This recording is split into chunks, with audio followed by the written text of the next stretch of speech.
Muito bem, meus amigos e minhas amigas, sejam todos muito bem-vindos, né? Mais essa aula de história comigo, professor Valber Silva Pimentel. E aí, tudo bom com vocês? Espero que estejam bem.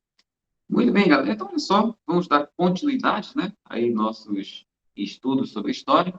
Estamos aí estudando agora sobre história do Brasil, né? Já vimos aí sobre as revoltas emancipacionistas, falamos da Conjuração Mineira, falamos da Conjuração Baiana, né? Depois falamos sobre o período joanino, né? Quando Dom João veio com a família real, né? Veio parar aqui no Brasil, devido às guerras napoleônicas. E aí, que foi que nós paramos, né? Onde foi que nós paramos? Falando justamente que o período joanino vai possibilitar o processo de independência no Brasil, de emancipação política no Brasil, né? Você vai lembrar, por exemplo, que quando ele veio, ele vai abrir os portos às nações amigas. Isso vai ser uma coisa importantíssima, né? Uma vez que, a partir daí, as elites, né, daqui do Brasil começam a ter liberdade comercial, começam a ter acesso aos mercados ingleses, por exemplo. Isso vai favorecer as elites, só que lá na frente, quando Portugal decide recolonizar o Brasil, podemos dizer assim, as elites não vão querer perder essa liberdade. Aí começa um processo de dependência. É justamente o assunto de hoje. Então vamos lá, meus amigos, minhas amigas, pegue esse o caderno, pegue aí suas anotações e vamos junto, vem comigo lá para a gente entender um pouco dessa nossa história do Brasil, nossa querida história do Brasil, né? Então vamos lá. Muito bem, antecedentes, é claro, nós não poderíamos deixar de começar pelos antecedentes, né? O que está rolando aqui para acontecer a independência do Brasil? Então, olha só, antecedentes importantes, alguns desses a gente já acabou de falar, né, na introdução aqui da nossa aulinha. Temos a chegada da família real, mas antes de falar da chegada da família real, também tem outros pontos interessantes da gente comentar, como, por exemplo, a Revolução Francesa, que nós já estudamos, inclusive, né? Lembra lá que com a Revolução Francesa aconteceu, né, contra o absolutismo monárquico, contra a sociedade estamental, né, baseada em privilégios, aquilo que a gente chama de antigo regime, né? Tudo isso baseado nas ideias iluministas, não se esqueça disso aí, bacana. Então, veio a Revolução Francesa, show, que a gente estudou. Depois da Revolução Francesa, veio a Era Napoleônica. Né? Então, Napoleão assume o poder, dá o golpe do 18 de maio, né? Assume o poder, acaba com o diretório, inicia o consulado, depois do tempo torna-se cônsul vitalício, com um plebiscito, com apoio popular, diga-se passagem, né? Da burguesia também. Depois de outro tempo, torna-se imperador, né? Torna-se o imperador Napoleão, né? Napoleão I, e aí nós temos aí uma série de guerras na Europa que são chamadas guerras napoleônicas. E aí nós chegamos a falar um pouquinho das guerras napoleônicas, né? Como, por exemplo, lá em 1806, Napoleão ele não conseguia derrotar a Inglaterra, né? Por conta disso, fez o bloqueio continental, proibiu a Europa de ter relações aí, comerciais com a Inglaterra. E aí o que aconteceu? Que aí Portugal furou esse bloqueio, por isso que Portugal foi invadido em 1807 pelas tropas napoleônicas, forçando a mudança da família real, né? Saiu de Lisboa e veio para cá, para o Brasil, mais exatamente para o Rio de Janeiro, né, onde tornou-se aí a sede da coroa. Então, a era napoleônica também é um antecedente muito importante para a gente compreender a independência do Brasil, certo? Então, a nossa história está ligada com a geopolítica, né? O que está acontecendo no mundo, na Europa, né, para ser mais exato. Outro antecedente importante são os movimentos liberais na Europa. O que acontece? Depois da era napoleônica, acontece o Congresso de Viena, lá em 1814 até 1815. Nesse Congresso de Viena, os países vencedores decidem restaurar a Europa, no caso, né? Restaurar a Europa como ela estava antes do Napoleão. É o que eles queriam, era o objetivo deles, né?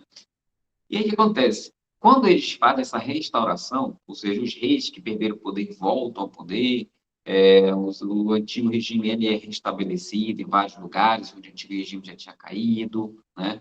Acontecem muitos movimentos, muitas revoluções, querendo mais direito para a população, em outras palavras, né? Então, por exemplo, na Espanha o rei também era absolutista, o rei foi deposto, Fernando VII, ele foi deposto pelo Napoleão, que colocou o irmão dele no poder, o José Bonaparte. Com o Congresso de Viena, o Fernando VII voltou ao trono da Espanha, certo? Beleza. Só que acontece, quando o Fernando VII volta, ele volta e quer manter o seu poder centralizado, esse poder como rei absolutista, tá certo? E aí a população já não queria mais isso, a população já queria ter mais direitos, né? Direito à liberdade, a burguesia queria ter liberdade comercial. Então, na Espanha aconteceu, por exemplo, a chamada Revolução, né, de Cádiz, né, onde em Cádiz se faz uma constituição, ou seja, uma lei que começa a limitar o poder do rei. certo? Então, veja, na Europa acontecem vários movimentos parecidos com esse. Percebe que eram movimentos que queriam limitar o poder real, queriam tirar o poder do rei e entregar esse poder justamente a uma Assembleia dos Cidadãos, certo? Então, são as chamadas revoluções liberais, certo? Que têm essa característica. São revoluções, muitas vezes, inspiradas pelo iluminismo, ok? E aí traz sempre como ideia-chave o liberalismo, ok? Então, quando falar ideia liberal, liberalismo, você já entende, né? Que tem a ver com o iluminismo, beleza? Então, veja, que é uma consequência também da própria Revolução Francesa, da própria Era Napoleônica, tá joia? E aí, dito isto, vamos olhar para o Brasil. Já vimos o que está acontecendo na Europa, né? Revoluções liberais, decorrentes do Congresso de Viena, da Era Napoleônica, legal. No Brasil está acontecendo a chegada da família real, né? Que nós já comentamos aí na aula passada. Chegada da família real portuguesa no Brasil. Quando a família real chega ao Brasil, você lembra? O príncipe regente era lá o Dom João. Antes de chegar ao Rio de Janeiro, eles deram uma paradinha lá em Salvador, né? Na Bahia. E lá em Salvador, o Dom João decretou o fim do pacto colonial. É claro que não é bem essa palavra, né? Ele decretou a abertura dos portos às nações amigas. Em outras palavras, que dizia o fim do pacto colonial. Então, o Brasil deixou de ser obrigado a ter relações comerciais apenas com Portugal e agora tem também seus portos abertos já a outras nações. Nesse caso, nesse momento, era a Inglaterra. Isso vai favorecer muito quem é a elite brasileira, as elites brasileiras, né? Ok, beleza? Muito bem, fim do pacto colonial com a abertura dos portos, ok? E aí você lembra também lá que em 1815 ocorre o Congresso de Viena, e aí o Dom João, para ele participar, ou de participar do Congresso de Viena, ter de volta o seu trono, né, em Portugal, ele vai elevar o Brasil à condição de Reino Unido. Nós falamos isso também, né? Então, perceba, a família real, quando se muda para o Brasil, ela não tem nenhum interesse em voltar para Lisboa. Isso é interessante, né? Eles vêm se instalam, né, no Rio de Janeiro, fazem lá vários órgãos, né, várias órgãos administrativos, que o Banco do Brasil, falamos já disso na aula passada, né?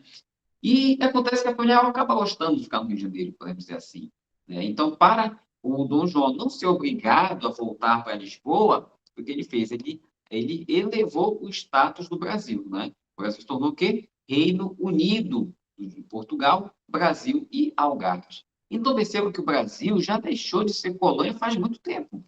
Muito tempo. O Brasil já não tinha mais sua economia presa a Portugal, né? Fim do Pacto Colonial. O Brasil já não era uma colônia, o Brasil era Reino Unido, né?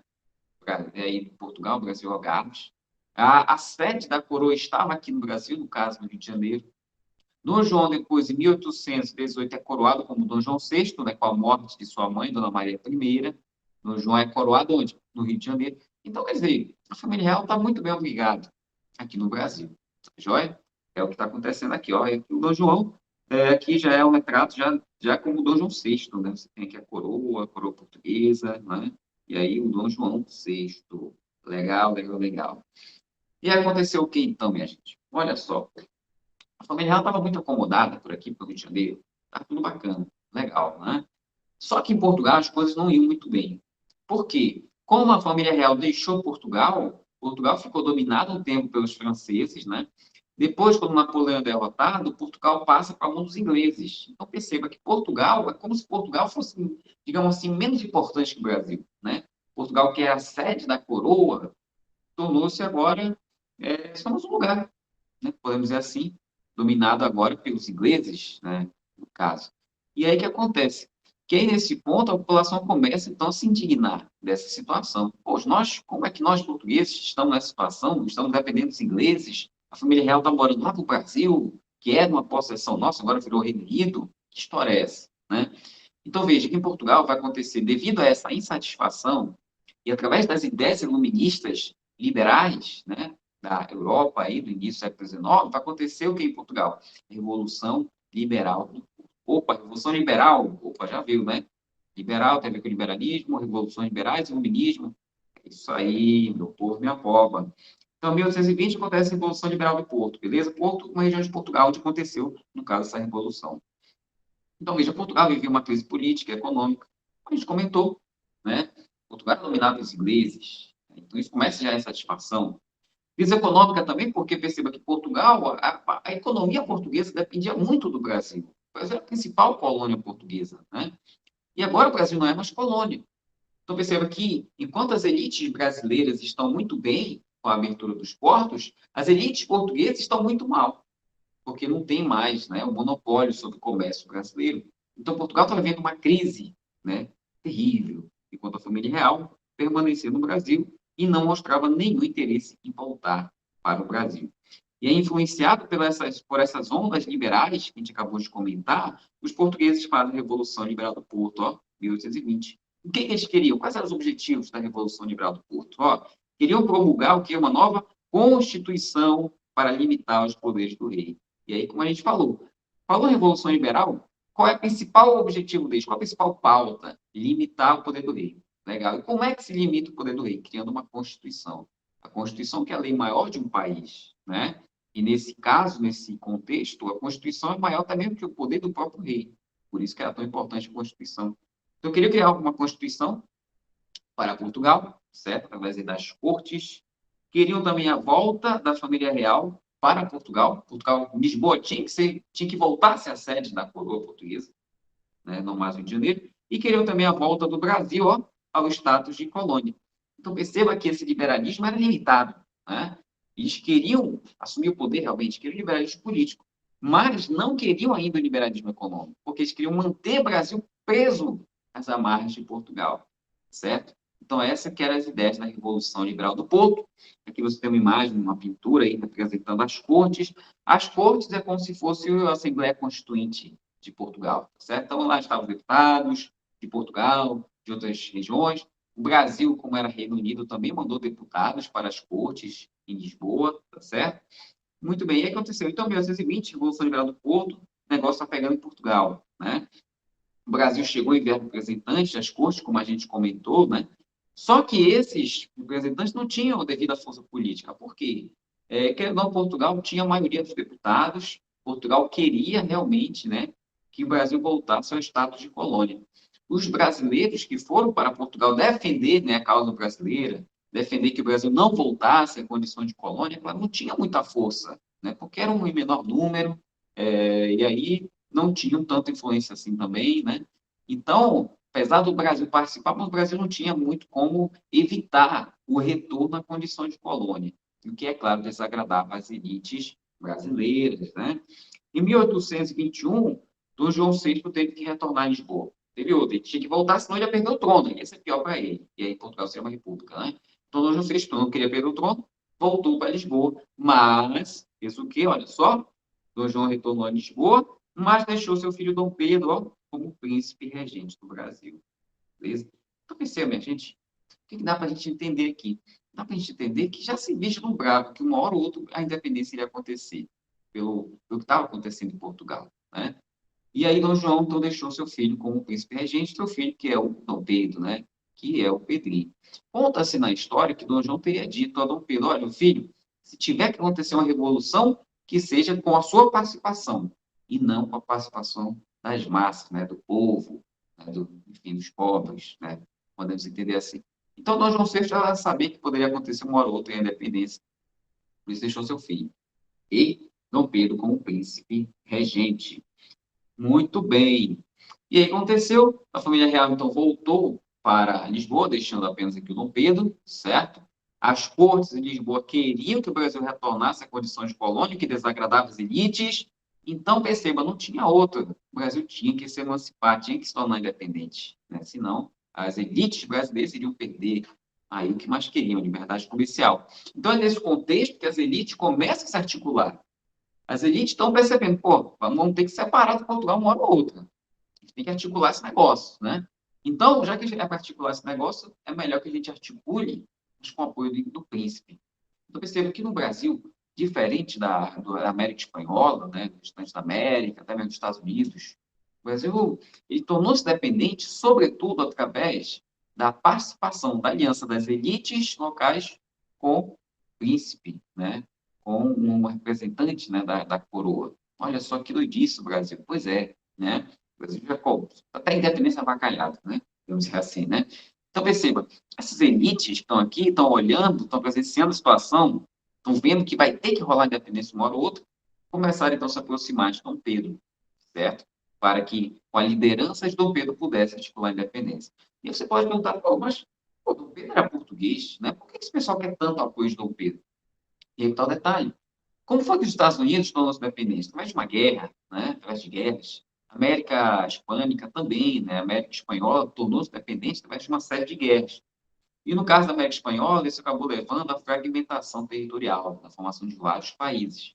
Então, essas elites não queriam isso, queriam manter aí a unidade territorial, né, da América Portuguesa, certo? Enfim, queriam que esse país, ao surgir, fosse apenas um, não vários. E, além disso, havia o medo, né, de revoltas populares. Então, também acreditava-se no poder simbólico do príncipe. Então, havendo um príncipe, né, um representante, né, de uma família real, liderando, transformando aí esse novo país de uma monarquia, no caso, havia a ideia de que iria se manter não só a unidade territorial, mas como também a ordem, né? A ordem socioeconômica. Que ordem socioeconômica é essa? A escravidão, o latifúndio, a monocultura, enfim, o poder das elites. Tá joia? Está acompanhando aí? Então, essas elites começaram a se aproximar de Dom Pedro, né? Possibilitando que uma independência, olha só como a gente acabou de falar, uma independência sem guerras, né? Sem fragmentação territorial, mantendo que a ordem socioeconômica vigente que a gente comentou, né? Escravidão, latifúndio, a monocultura. As elites brasileiras se reuniam no Partido Brasileiro, certo? Aí percebe, Partido Brasileiro, não no sentido de hoje de partido, certo? De política partidária, mas um partido que de grupo político, certo? Esse Partido Brasileiro, por sua vez, era dividido em duas alas, podemos dizer assim, dois grupos menores. De um lado, aqueles que podemos chamar de democratas, certo? E liderados por Gonçalves Ledo. Por que democratas? Porque eles tinham uma inspiração muito forte nas revoluções liberais europeias, né? Então, eles queriam realmente, alguns queriam sufrágio universal, alguns chegavam a querer a república e não a monarquia, por exemplo, né? Queriam o fim da escravidão, certo? Então, eles queriam uma mudança radical na ordem. Enquanto isso, havia também o grupo dos chamados aristocratas, liderados por José Bonifácio, que é esse aqui. O que acontece? Os aristocratas eram mais conservadores, certo? Os aristocratas manter, queriam manter a liderança de Dom Pedro, queriam que o Brasil não virasse uma república, e sim uma monarquia, certo? Queriam manter, é claro, assim, os privilégios das elites, criar o voto censitário, certo? Queriam uma constituição, porém uma constituição liderada, presidida aí pelo Dom Pedro. Então, eram mais conservadores, certo? E aí não é difícil você entender, né? Qual foi, dos dois grupos, qual foi aquele que ficou mais próximo de Dom Pedro? Qual foi aquele que realmente participou da independência? O grupo dos aristocratas, liderados por José Bonifácio, certo? José Bonifácio, inclusive, foi uma figura muito importante, né? Foi um articulador muito importante da independência.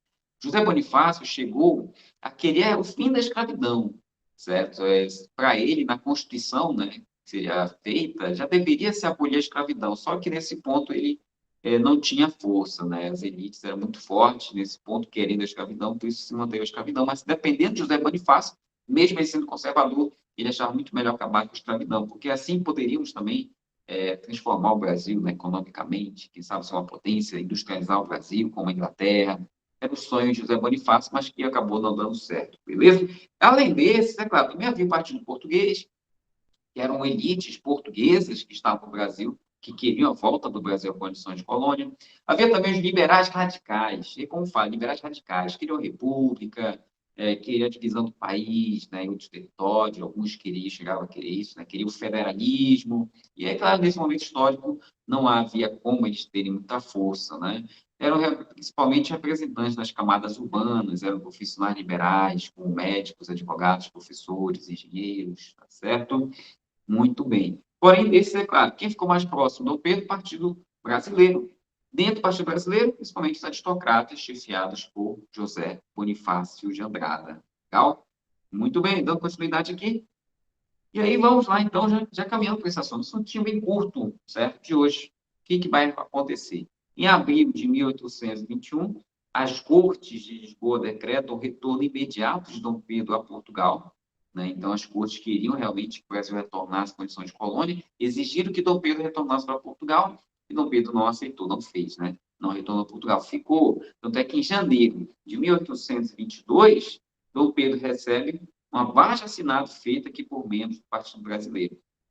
Esse abaixo-assinado era uma carta pedindo a Dom Pedro que ficasse no Brasil, né, não abandonasse o povo. E aí tinha assinatura lá de várias pessoas, né, vários membros das elites. Deram essa carta para Dom Pedro e em janeiro aí, de 1822 ele decide ficar no Brasil, né, ficar no Brasil. Hoje em dia é considerado, chamado Dia do Fico, né? E aí Dom Pedro teria dito aquela célebre frase, né? Se é para a alegria de todos e felicidade geral da nação, diga ao povo que fico. Olha só que coisa maravilhosa, né? Muito bem. Em maio de 1822, decretou-se, né, que todo e qualquer decreto português só seria cumprido com autorização do príncipe regente. É costumamos chamar esse documento de cumpra-se, né? Então, perceba que o Brasil, aos poucos, né, está se separando de Portugal, certo? Inclusive, em maio, começa a ocorrer, inclusive, algumas revoltas, né?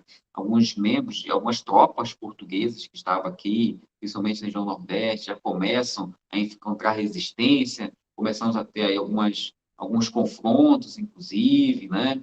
E aí, no meio desses confrontos, foi até em junho de 1822, lá os membros lá os democratas, né? Lá do Partido Brasileiro, chegaram a dar um título a Dom Pedro de defensor perpétuo do Brasil, né? Em junho de 1822. E, finalmente, chegamos em setembro de 1822, né? Teve até o feriado agora, no 7 de setembro, na Independência. E o que aconteceu? Vamos lá. Em setembro, o Dom Pedro começou a viajar, principalmente aí por São Paulo, a fim de conseguir mais apoio para a causa da independência. Percebo que o Brasil tinha várias elites, né? E a boa parte das elites queriam a independência do Brasil. E havia também elite, porém, que não estava nem sabendo direito o que estava acontecendo. Percebo que o Brasil não tinha. O Brasil até tinha uma imprensa oficial, mas era uma imprensa ainda bastante fraca, né? Então não havia muitas comunicações entre as várias regiões do Brasil, né? De várias capitanias, né, províncias do Brasil. Então, o Dom Pedro começa a viajar por São Paulo a fim de conseguir apoio das elites, a causa da independência, tá certo? E aí, quando foi 2 de setembro de 1822, chegou uma carta, né, lá para o Rio de Janeiro. Como o Dom Pedro estava viajando, quem era a regente na falta de Dom Pedro? Era a princesa Leopoldina, Maria Leopoldina, era esposa de Dom Pedro, na época, inclusive, era uma princesa austríaca, né? Ela era sobrinha de Maria Antonieta, para você ter uma ideia, né? Que era a rainha da França, né, quando teve a Revolução Francesa. Então, a princesa Leopoldina era uma mulher muito inteligente, tinha seus 24 anos, se não estou enganado, né? Ela ficou lá no Rio de Janeiro, e aí ela recebe uma carta de Lisboa, né, dizendo que estavam encaminhando para cá tropas, né, portuguesas para acabar aí com a sedição, né, para forçar, né, a manutenção do Brasil aí como parte, né, de Portugal, certo? E diante então dessa carta, que era uma ameaça, né, a princesa Leopoldina reuniu-se com o Conselho de Estado, né, seja com aquelas pessoas mais próximas do governo, e aí juntos, sob liderança de Maria Leopoldina, eles assinaram, então, uma carta proclamando a independência do Brasil, tá certo? Maria Leopoldina era muito inteligente, era uma diplomata, né? Porém, infelizmente, a sociedade é bastante machista e a consequência disso é que pouca gente sabe dessa importante participação de Maria Leopoldina, né, que ficou, inclusive, aqui registrado nessa pintura. Aqui é Maria Leopoldina com o Conselho de Estado, redigindo aí a carta proclamando a independência do Brasil. E ela redigiu essa carta, assinou e mandou para Dom Pedro, que recebeu essa carta só no dia 7 de setembro, quando estava ali, né, próximo ao Ipiranga, ao Riacho do Ipiranga. E aí que conta a história, né, que quando ele recebeu a carta de Portugal e a carta de Maria Leopoldina, com a decisão de separar-se finalmente do Brasil, Dom Pedro então teria dado, né, o célebre grito do Ipiranga, né, o tal lá do independência ou morte. E aí que é interessante perceber que quando Dom Pedro fez o grito do Ipiranga, cadê aqui essa imagem, né, Dom Pedro estava com tudo isso de gente, mas não mesmo. E muito menos a cavalo. Enfim, essa imagem que a gente tem é muito mais uma representação do que aconteceu, certo? Então, Dom Pedro devia estar apenas gente com sua guarda pessoal, né, menos de 10 pessoas. Eles não davam cavalo, é muito difícil ter cavalos no Brasil. O veículo, né, podemos dizer assim, o meio de transporte principal era a mula, então ele estava de mula, né? E aí conta essa história também que ele estava lá próximo ao Ipiranga, né, o Riacho do Ipiranga, porque havia umas moitas ali, ele devia estar com uma forte dor de barriga, né? Olha que intestinal terrível, e aí de moita em moita estava, né, tendo que fazer suas paradas estratégicas, né? Então, dificilmente também devia estar com todo esse traje militar. E aí só vai perceber, então, que tudo isso que a gente conhece, geralmente, ouve, né? Cristo de Ipiranga, Dom Pedro, e essas coisas todas, são muito mais uma representação do que aconteceu, certo? Porque, de fato, como é que se deu essa independência? Através dessa aproximação das elites com o príncipe regente, e aí essa proclamação foi dada, de fato mesmo, foi pela princesa Leopoldina, né? Que Dom Pedro depois recebeu, 7 de setembro, só para assinar, né? E ratificar, certo? Como o príncipe regente que era, e depois, né, como imperador, como vai ser a partir de dezembro de 1822, que é quando ele se torna coroado imperador. Beleza? Muito bem. E assim tivemos a independência do Brasil. Olha só que maravilha. E para a gente fechar, algumas considerações sobre a independência. Olha só.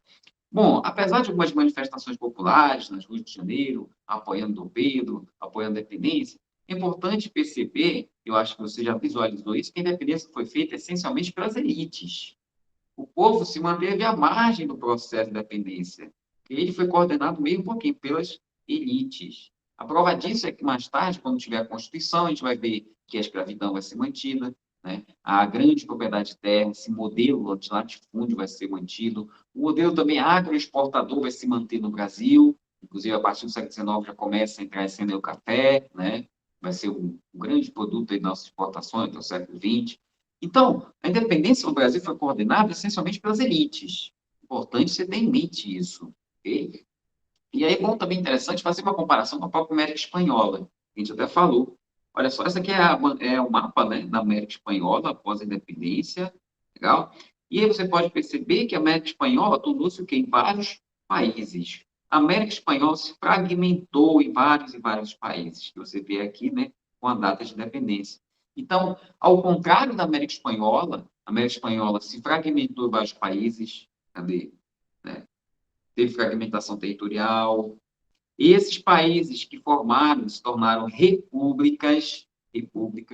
Tivemos duas exceções apenas no Haiti e no México, chegou a ter aí a figura de imperadores, mas vai ser por um tempo muito curto, né? Então a gente nem conta, né? Então, via de regra, foram repúblicas que surgiram aqui na América Latina, ok? E além disso, foi através de várias guerras e da expulsão dos espanhóis que esses países tornaram-se independentes. Ao contrário da América Espanhola, como é que foi o Brasil? Foi o contrário. Ao invés de uma república, trouxe uma monarquia, um império, que a gente vai ver depois do segundo, do primeiro reinado. Okay? Ao invés de fragmentação territorial, o Brasil manteve-se como território unido. Só que, é claro, ao longo da história, a gente vai ver que aconteceu várias tentativas de se fragmentar o território, né? Mas, em linhas gerais, o Brasil tornou-se um território, né, centralizado, né, um território unido, né, não fragmentado. E, ao contrário da América Espanhola, que tivemos várias guerras de libertação, o Brasil não vai ter exatamente uma guerra de libertação formada contra Portugal. Vamos sim ter alguns episódios, alguns momentos de tensão, de conflito, como no Piauí, como na Bahia, certo? No Maranhão, no Pará, vamos ter sim conflitos armados, mas não vai ser exatamente uma guerra como aconteceu na América Espanhola, uma guerra de pessoal unido lutando com os espanhóis. Não exatamente. Né? Então, o Brasil vai ter várias diferenças. Né? É claro que na América Espanhola as elites também coordenaram a independência, como no Brasil. Porém, o Brasil se tornou uma monarquia, manteve a unidade territorial, né?